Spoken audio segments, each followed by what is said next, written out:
আসসালামু আলাইকুম বন্ধুরা, আমরা আজকে কাজ শেষে সবজি টোকাইতে আছি। আমাদের ফ্যাক্টরিতে যে পাহাড় আছে, পাহাড়ের সাইডে দিয়া দুন্দুল গাছ, পুঁই শাক এসব হয়। এগুলা টোকাইতে আইছি, দেখি কি কি সবজি পাই।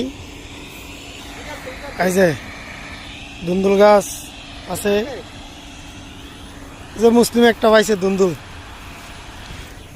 আমি অল্প কটা পুঁই শাক পাইছি। এই যে দেখেন কত সুন্দর পুঁই শাক। দেখি আরো দুন্দুল কি কি পাওয়া যায়।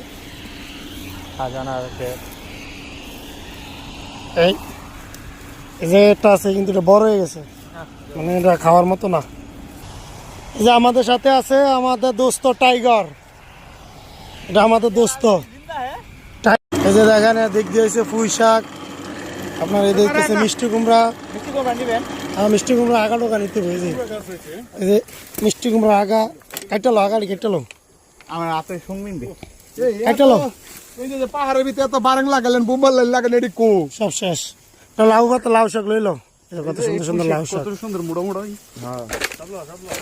লাউ এর ফুল আসলো, করো আসলো।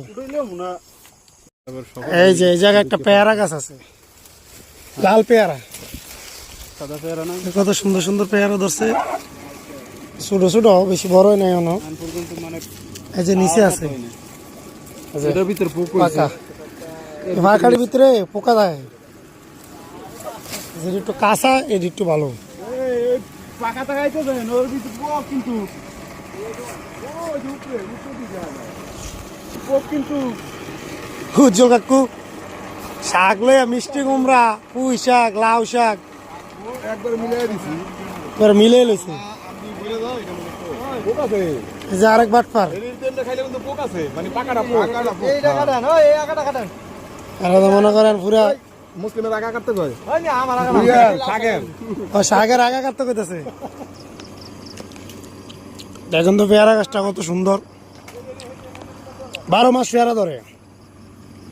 যে পেয়ারা কালার লাল, মনে করেন ছোট ছোট, তারপরে এই যে পাকতেছে পেয়ারা, তারপর বাতি হয়েছে কিছু। এই যে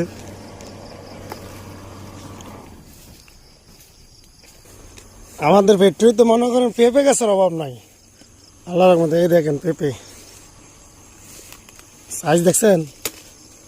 আমাদের দেশে যত্ন নিয়ে পেঁপে গাছ হয় না, আর এই দেশে যত্ন ছাড়া কত সুন্দর হয়। ওই